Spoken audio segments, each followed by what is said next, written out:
কিশোরপুর নামে এক গ্রামে থাকত শম্ভু। সে কোনো মানুষ নয়, সে ছিল এক গরু। কিন্তু গরু হলে কি হবে, মহাদেব আর তার স্ত্রী গৌরী তাকে সন্তানের মতো ভালোবাসত। মহাদেব বলতে গরুর মালিক, আর গৌরী বলতে তার স্ত্রী। শম্ভু যেখানেই থাক, গৌরী ডাকলেই সে মা বলে ছুটে আসত। সকাল হলেই গৌরী তাকে জল খাওয়াত, সবুজ ঘাস খাওয়াত। পেট ভরে ঘাস খাওয়ার পর তাকে চাষের কাজে লাগাত। সঙ্গে গৌরীও থাকত, যাতে শম্ভুর কোনো কষ্ট না হয়। তারপর তারা বাড়ি ফিরে সবাই একসঙ্গে খাওয়া দাওয়া করত। ভালোই চলছিল।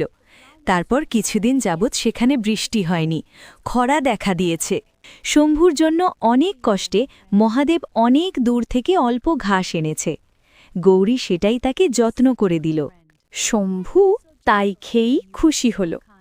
তারপর এলো সেই আনন্দের দিন। আকাশে রামধনু উঠল, বৃষ্টি শুরু হল।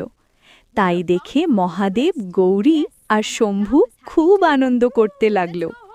তারপর মহাদেব একদিন কোদাল দিয়ে মাটি কোপাতে গিয়ে পায়ে কেটে যায় আর রক্ত বেরোয়।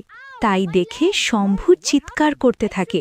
তার চিৎকার শুনে লোকজন দৌড়ে আসে।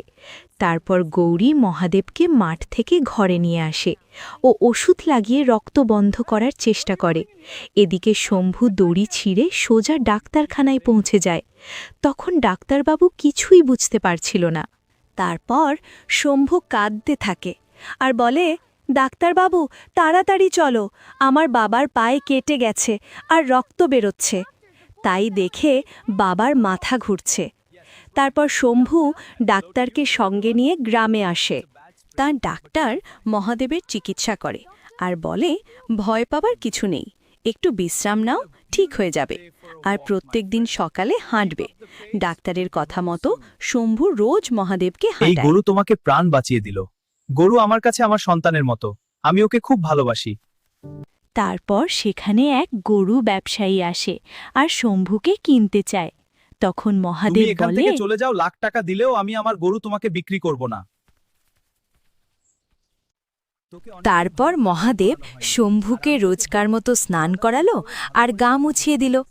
সেই দিন রাত্রেবেলায় তারা রাতের খাবার খেয়ে শুতে চলে যায়। এমন সময় একটা চোর আসে আর শম্ভুকে টানতে টানতে নিয়ে চলে যায় আর তার ঘরে আটকে রাখে। সকাল হতেই শম্ভুকে দেখতে না পেয়ে মহাদেব আর গৌরী কাঁদতে থাকে। তারপর মহাদেব আর গৌরী শম্ভুকে খুঁজতে থাকে। খুঁজতে খুঁজতে তারা শম্ভুর চিৎকার শুনতে পায়। তারা সেইখানে এসে উপস্থিত হয়। আর গৌরী কাঁদতে কাঁদতে বলে, আমার বাচ্চাকে এখানে আটকে রেখেছে। আহা বাবা, তোমার খুব কষ্ট হয়েছে না? চিন্তা করো না, আমি তোমাকে সঙ্গে নিয়ে যাবই। তারপর মহাদেব পুলিশ ডেকে চোরকে ধরিয়ে দেয়। শম্ভুকে ফিরে পেয়ে মহাদেব ও গৌরী খুব খুশি হল আর তাদের খুশি দেখে গ্রামের লোকও হাততালি দিল।